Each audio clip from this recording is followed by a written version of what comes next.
দরুদ শরীফ পড়তে গিয়ে আমরা একটা মিস্টেক করি, অজান্তেই ভুলটা হয়। কি ভুলটা দেখুন তো দেখি। আমরা বলি আল্লাহুম্মা সাল্লি আলা সাইয়্যিদিনা মাওলানা মুহাম্মদ ওয়ালা আলি সাইয়্যিদিনা মাওলানা মুহাম্মদ, বলি না বাপেরা? এর মধ্যে একটা মারাত্মক ভুল আছে। কি ভুল? আল্লাহুম্মা সাল্লি আলা সাইয়্যিদিনা মাওলানা মুহাম্মদ ওয়ালা আলি নয়, ওয়া আলা আলি, ওয়া আলা আলি। কি বললাম বাপেরা? ওয়া আলা আলি। আলাটা হলো ইংরেজিতে বলে প্রিপজিশন, বাংলায় বলে অব্যয়, আরবিতে বলে হরফে জাররা। আর ওয়ালা আলে বললে নফির মানে হবে, নেগেটিভের মানে হবে, নাবাচকের মানে হবে, উল্টে গোনা হবে। শুধু শ্রোতা মণ্ডলী, তাড়াহুড়ো করে ভুল করার থেকে দেরিতে ঠিক করাটাই ভালো। এজন্য দরুদ শরীফ যখনই পড়বেন, আল্লাহুম্মা সাল্লি আলা সাইয়্যিদিনা মাওলানা মুহাম্মদ ওয়া আলা আলি, ওয়ালা আলে নয় বাপেরা। এই ভুলটা একটু সংশোধন করে নিন। আচ্ছা, জলসা কেন দেওয়া হয় বলুন তো? জলসা দেওয়ার উদ্দেশ্য হলো দুটো। এক নম্বর উদ্দেশ্য হলো ধর্মীয় সংক্রান্ত কিছু ভুলকে ধর্মতত্ত্ববিদদের কাছে বসে সংশোধন করে নেওয়া, এক নম্বর উদ্দেশ্য। আর দ্বিতীয় উদ্দেশ্য কি? আমাদের আত্মীয় স্বজন যারা কবরবাসী হয়ে গেছেন তাদের রুহে মাগফিরাতের জন্য আল্লাহর কাছে একটু দোয়া চাওয়া। এই দুটি উদ্দেশ্য নিয়ে জলসা করা হয়, জলসা দেওয়া হয়। কিন্তু বাস্তবে দেখা যায় এই দুটো উদ্দেশ্য পরিপূর্ণভাবে সঠিকভাবে আদায় হয় না বাপ। এজন্য আমি আপনাদেরকে আলোচনা শুরুতেই কথাগুলো একটু বলে নিলাম। এবার আসছি নবীর হাদিস থেকে দুটি হাদিস বর্ণনা করছি। বিশ্বনবী মুহাম্মদ সাল্লাল্লাহু আলাইহি ওয়াসাল্লাম তিনি বলেন, মান সাল্লা আলাইহি ওয়াহিদাতান সাল্লাল্লাহু আলাইহি আশারা, যে ব্যক্তি নবীর উপরে একবার দরুদ শরীফ পাঠ করবে নামায় আমলনামায় 10টা নেকি লিখে দেওয়া হবে। জোরে বলুন সুবহানাল্লাহ। এমনি এমনি পড়লেন না দরুদ। আরেকটা হাদিস, আল্লাহর নবী বলছেন, মান সাল্লা আলাইহি আশারান ফি আউয়ালিন নাহারি ওয়া আশারান ফি আখিরিন নাহারি নালাতু শাফাআতি ইয়াউমাল কিয়ামা। আল্লাহর নবী বলেন, যে ব্যক্তি দিনের শুরুতে আমার উপরে 10 পাঠ দরুদ শরীফ পাঠ করবে, দিনের শেষে আমার উপরে 10 পাঠ দরুদ শরীফ পাঠ করবে, ওই ব্যক্তির শাফাআত সুপারিশ আমি মুহাম্মদ সাল্লাল্লাহু আলাইহি ওয়াসাল্লাম কিয়ামতের মাঠে খুবই নিকটবর্তী হয়ে যাবে। জোরে বলুন সুবহানাল্লাহ। তাহলে বোঝা গেল কি, দরুদ শরীফ আমরা যে দুবার পড়লাম এটা বেকার পড়লাম না। সব সময় যখনই বক্তব্য শুনতে যাবেন, যখনই আপনারা ধর্মীয় বক্তব্য শুনতে যাবেন, আমি আপনাদেরকে অনুরোধ করছি, কেনর উত্তরটা খুঁজবেন। কি বললাম? কি বললাম বাবা? কেনর উত্তরটা খুঁজবেন। কেনর উত্তর যখন খুঁজে পাবেন, জানবেন আপনি বক্তব্য শুনে কিছু মজা পেয়েছেন। আপনি দরুদ শরীফ পড়বেন, কেন পড়বেন? আপনি কালেমা তাইয়্যিবা পড়বেন, কেন পড়বেন? ইসলামে শুকরের মাংস খাওয়া হারাম, কেন হারাম? ইসলামে মদকে হারাম করা হয়েছে, অ্যালকোহল হারাম, কেন হারাম? কেন উত্তরটা খুঁজে বের করুন। অনুরোধ করে আপনাদেরকে বলছি, জ্ঞানীগুণী বুদ্ধিজীবী মানুষ, মডার্ন সায়েন্সের যুগে আমি আপনাদেরকে রিকোয়েস্ট করছি, কেন উত্তরটা খুঁজে বের করুন। আপনি দাঁড়িয়ে রাখবেন, কেন দাঁড়িয়ে রাখবেন? আপনি নামাজ পড়বেন, কেন নামাজ পড়বেন? আপনি অজু করবেন, কেন অজু করবেন? অজু করতে গেলে আপনি পেশাব ফিরলেন এক জায়গা থেকে, পায়খানা ফিরলেন আর এক জায়গা থেকে, ওই জায়গাটা 3 বার না ধুয়ে আপনি করলেন কি? ইসলাম আপনাকে বলল মুখ ধুতে হবে, হাত ধুতে হবে, মাথা মোছা করতে হবে, পা ধুতে হবে, ব্যাস। এর সঙ্গে এর কিসের সম্পর্ক? এই কেন উত্তরটা বের করুন, ব্যাস। এই কেন উত্তর যেদিন বের করতে পারবেন সেদিন জানবেন জলসা দেওয়াটাও সার্থক, জলসা শুনতে আসাটাও সার্থক, জলসা করাটাও সার্থক। জ্ঞানী বুদ্ধিজীবী মানুষ, বাপেরা চলুন একটু এগিয়ে যাচ্ছি। একটা ছোট্ট ঘটনা আপনাদের বোঝার জন্য বলছি। 4 ইমামের এক ইমাম, ইমাম শাফি রহমাতুল্লাহ আলাইহি, নাম শুনেছেন আপনারা বাবা? হ্যাঁ, একটু কথা বলুন আমার সাথে। ইমাম শাফি রহমাতুল্লাহ আলাইহি ইন্তেকাল করেছেন। ওনার এক ছাত্র স্বপ্নের মাধ্যমে দেখছেন, স্বপ্নের মাধ্যমে ইমাম সাহেবকে প্রশ্ন করছেন, হুজুর আপনি কবরে কেমন আছেন? কবর আপনার সঙ্গে কিরূপ আচরণ করছে? তো ইমাম শাফি রহমাতুল্লাহ আলাইহি স্বপ্নের মাধ্যমে ছাত্রকে বলছেন, আমি কবরে খুব ভালো আছি, কবর আমার সঙ্গে খুব ভালো আচরণ করছে। তখন ছাত্র জিজ্ঞাসা করলেন, হুজুর পৃথিবীতে কি এমন কাজ করেছিলেন যে কাজের কারণে কবর আপনার সঙ্গে ভালো আচরণ করছে? উনি বললেন, বাবা আমি পৃথিবীতে যত ফরজ আমল ছিল চেষ্টা করেছি করার, যতটুকু পেরেছি করেছি, সুন্নত ওয়াজিব আমল যতটুকু পেরেছি করেছি, নফল ইবাদত যতটুকু পেরেছি করেছি।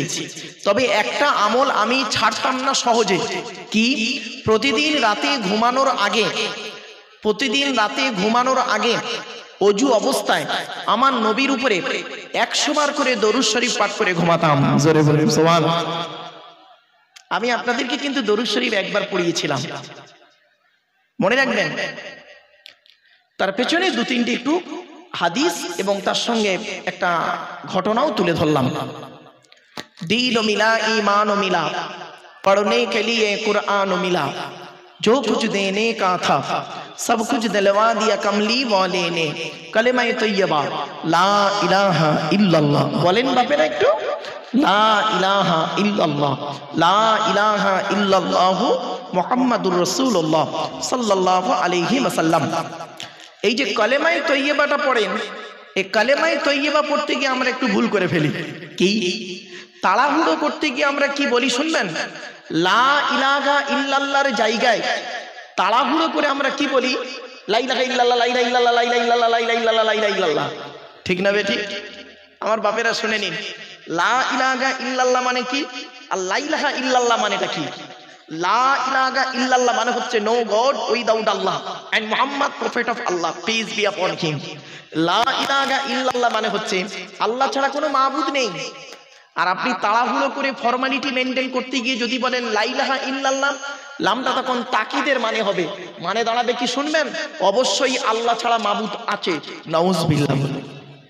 লোকের বাপের ছোলা খতম পড়তে গিয়ে তার বাড়িতে খেয়ে তার গোষ্ঠী শুধু জাহান্নামায় ঢুকিয়ে চাচা আমার বাড়ি আসছে, এই ভুল সংশোধন করানোর জন্য জলসা দেওয়া। আমার বাপেরা মাথায় রাখুন, এই কালেমায়ে তৈয়বাকে বারে বারে বলার নাম আমরা বলি জিকির, তাই তো নাকি? আরে বাবা বলো না, বারে বারে বলার নাম জিকির বলি। কিন্তু শুনে রাখবেন, জিকির শব্দের একটা অর্থ নয়, জিকির শব্দের একটা অর্থ নয়, একাধিক অর্থ হয়। আমরা জানি না বলে তাই বলি জিকিরের একটা মানে, জিকির মানে লা ইলাহা ইল্লাল্লাহ। জিকির শব্দের একাধিক অর্থ হয়। আমি আপনাদের কয়েক কটা অর্থ বলছি, বেশি টাইমও হাতে নেই, কারণ দীর্ঘ আলোচনা করার ব্যাপার ছিল, কিন্তু এখানে টু দি পয়েন্টের উপরে কয়েক কটা আলোচনা রাখবো। বাপ একটু ধৈর্যের পরিচয় দিন। এক নাম্বার, জিকির মানে হলো কোরআন। পবিত্র কোরআন আল্লাহ বলছেন ইন্না নাহনু নাযালনা যিকরা ওয়া ইন্না লাহু লাহাফিজুন। 14 নম্বর পারার 1 নম্বর পৃষ্ঠা 9 নম্বর লাইন, সূরার নাম সূরা হিজর, আয়াত নম্বর 9, রুকু নম্বর 1, আল কোরআন। আল্লাহ বলছেন আমি আল্লাহ জিকির নাযিল করেছি, তার মানে আমি আল্লাহ কোরআন নাযিল করেছি। ওয়া ইন্না লাহু লাহাফিজুন, ওই জিকিরকে হেফাজত করার মালিক হলাম আমি আল্লাহ, তার মানে ওই কোরআনকে হেফাজত করার মালিক হলাম আমি আল্লাহ। জোরে বলুন সুবহানাল্লাহ। জিকির মানে এখানে কোরআন। দ্বিতীয় জিকিরের মানে হচ্ছে, জিকির মানে উপদেশ।